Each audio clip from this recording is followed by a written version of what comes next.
Just as promised, I want to give you 5 IRS approved ways to maximize your tax refund. Hello, you got Mr. Smith, also known as Marcus, aka Cinco Smith. So depending on where you found this information, it may depend on how you reference me. Some people call me Marcus, some call me Mr. Smith, but a lot of people call me Cinco. So just to include it all, that's who you got. And I want to give you 5 IRS approved ways to maximize your refund. A lot of people don't understand the importance of the things that I'm about to say. So I want you to hold on to your seatbelts and definitely take heed to the information I'm saying. And then you determine whether or not you want to listen to the information, implement the information, or work with us directly so you can maximize your tax refund as well. So with that being said, let's go. First, I want to give you a disclaimer. And here's the disclaimer. Your tax pro from around the corner may not want you to know the information I'm about to share with you. So I want you to take notes and, more importantly, listen close. Listen close and take notes. And the reason why I say your tax pro around the corner may not want you to know this information is because it may step on toes to a degree. Plus, I know in many cases, they're not telling you some of this information. And because of it, you come out on the short end of the stick. And oftentimes they say what you don't know won't hurt you, but a lot of times what you don't know will cost you. And your tax pro around the corner may not let you know how much it's costing you to not know this information. I also want to point this out. Not all tax preparers are created equally. Not all quote unquote tax professionals are created equally. And not all CPAs are created equally. And what I mean by that is a lot of CPAs don't even have a clue about the tax law. They have this fancy title and this prestige appearance of understanding tax law just because they have the title CPA. But most of them have no clue about how you can maximize in the tax area so you can maximize in your refunds, which ultimately leads to your wealth. But that's another video for another day. But take heed and listen close. All right. So number 1, I told you I was going to give you 5 ways. Here's the first one. This can help you maximize your refund if you understand it. Number 1, stop filing before you get your W-2. Now, I know that may not be favorable to some people, and I know that many of you are anxious to get your tax refund, so you're filing with your last paycheck stub and just hurrying up and rushing it in. I get it. I understand it. I grew up in a household where, my family did that as well. I didn't know what they were doing, but that's what was going on because you're anxious to file to hurry up and get it, and they tell you all you need is the last paycheck stuff. But what if I told you that by you just using the last paycheck stuff, it may be some things that you miss out on. It may be some credits that you possibly miss out on. It may be some information that didn't get fully calculated that you miss out on.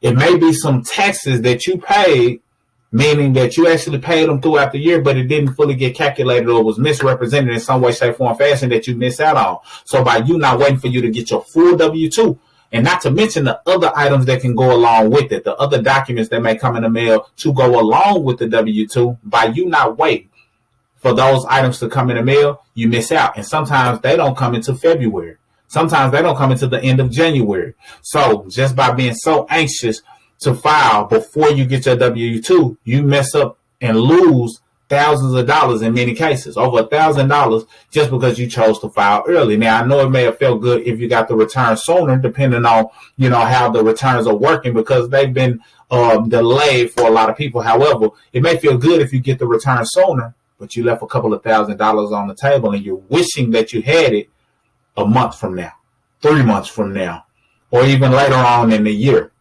So I want you to understand the importance of not filing before you get your W-2 because it's a good chance that you're leaving your money on the table. Now, the tax pros won't tell you this because they want you to hurry up and rush in because you're just a number for them. They want you to hurry up and get in so they can go ahead and process it, and you've agreed to whatever terms you've agreed to, and now here it is. You're in a position to where you filed prematurely and you left money on the table. Now, I know some people might say, well, I can just file an amendment.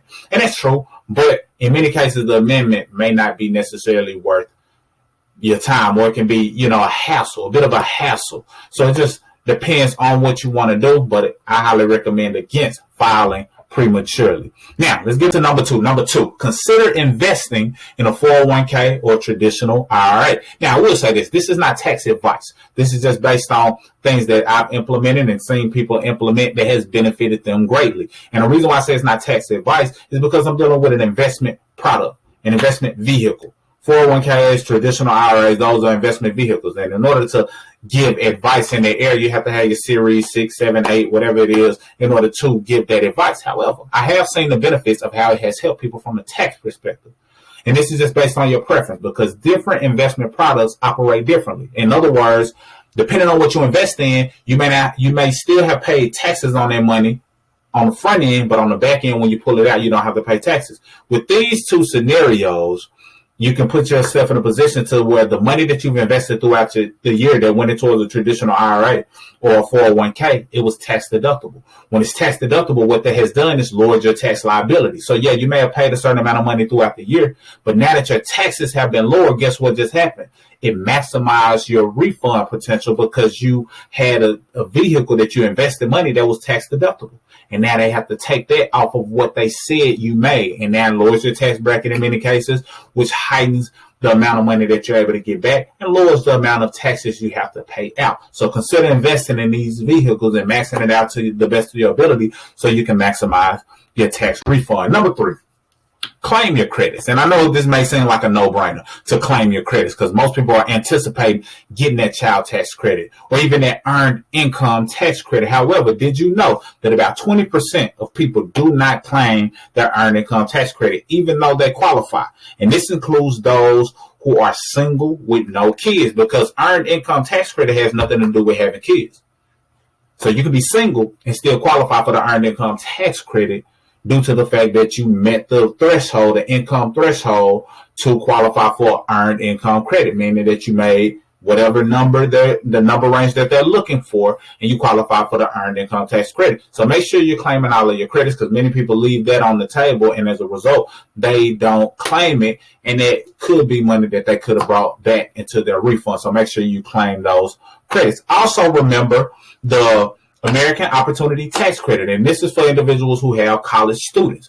That usually, it depends on what year you're looking at this, but that usually brings in extra $1,000 just off of your child being a college student. So do not forget to claim that credit. And many times, if you file prematurely, going back to point number 1, then sometimes you may miss out on some of this information because it has not come in the mail just yet. Number 4, claim the right status. Now, not all the time is it appropriate to claim a certain status, and sometimes people just don't know certain things. So I'm gonna just highlight one as an example, but claiming the right status makes a difference. And I'll give a couple examples. But in this example, if you are single with one or more qualified dependents who live with you for more than half of the year, you are head of household. Sometimes people just say, I'm single, I got 2 kids. But that qualifies you for a different filing status. You're more than just single with dependents. You're single, head of household. And what makes you head of household is because you have dependents who qualify that you took care of more than 50% of their expenses for more than half of the year. You're head of household. Now, I want to point this out because so many people mix this up. You're not head of household if you're married. You're just not. You have to be single. You have to be unmarried in order to qualify for head of household. And you can't just be single taking care of your own house with no dependents.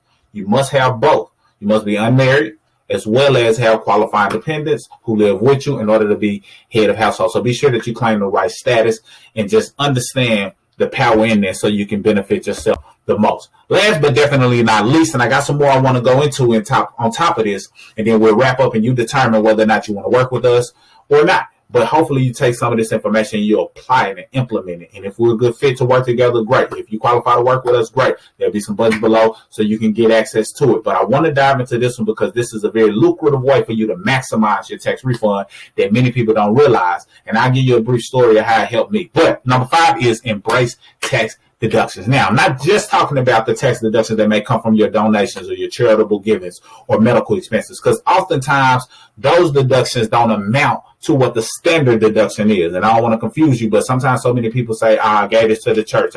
I did donations. Well, the standard deduction is a high enough number that you have to have given a lot in itemized deductions in order for it to make more sense than the standard deduction itself.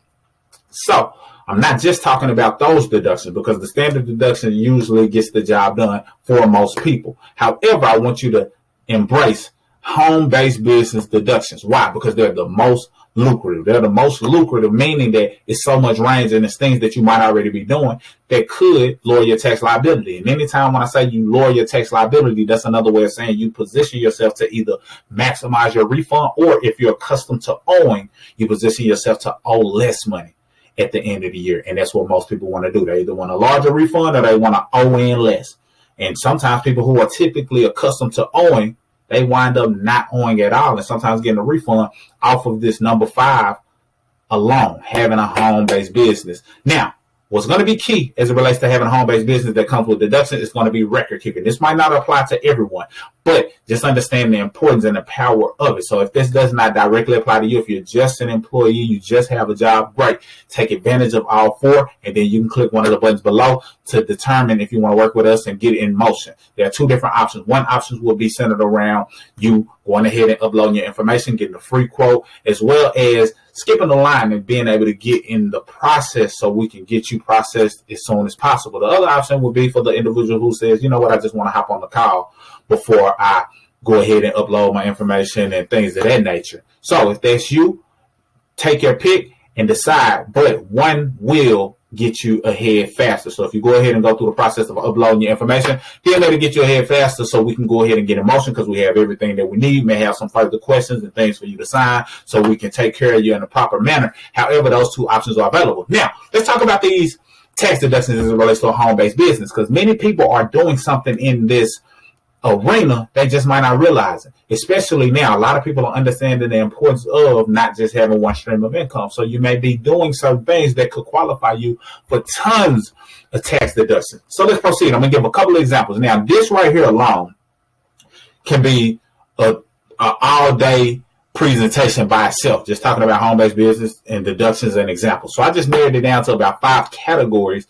And of course, there are tons more. I didn't even talk about barbers and beauticians and people who are in the trucking and doing delivery services or doing Uber or, things of that nature. All of the delivery services that are taking place. Tons of different things that people are doing to earn side income, and they qualify for this as well. But it's going to boil down to the record keeping. How well are you keeping those records? Are you logging those receipts? Are you taking pictures of it, saving it in some type of spreadsheet? We got a tool that we use called the Cash Flow Manager. Allows us to take pictures of receipts, etc. So have a tool that allows you to keep these records, because that's going to be the only thing that separates you from everyone else. That's going to help you, help us, as well as the IRS is able to see, oh, this person has their records in the event of an audit. And the audit is not a bad thing. You just have to come with those records to show, hey, these are legitimate deductions. I'm not going to put you in a position to lie for one or over-exaggerate or claim some things that you didn't do. You'll be surprised at the things that I hear and see as it relates to the things that people are claiming,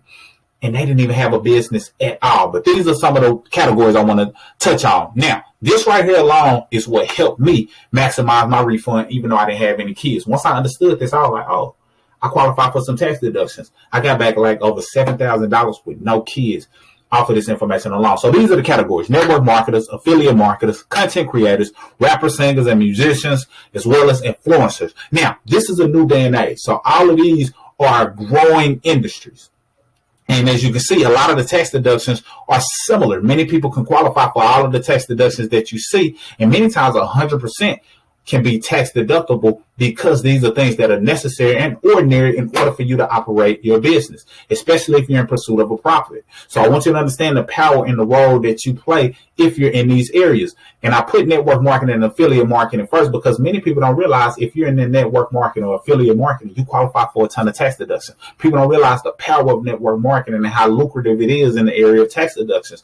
And that's what we teach. So if that's something you're interested in and how you can maximize your network marketing company or your affiliate marketing company, or if you're a content creator or an influencer or a comedian or a rapper, a musician, we can help you in those areas. And that helps to maximize your refund like you wouldn't believe, all because of the record keeping and the education that goes along with it. So understand that the tax record keeping as well as the education and getting with the right person who understands it, because not all tax professionals are created equally. And if you get with the wrong person, then you leave a ton of money on the table. So that being said, we look forward to working with you and serving you. I want you to choose from one of the options below and see if you qualify to work with us, whether you want to go ahead and upload your information and skip the line, or if you want to set up a consultation and, have a conversation. That being said, either way is fine. Mr. Smith signing out. Salute.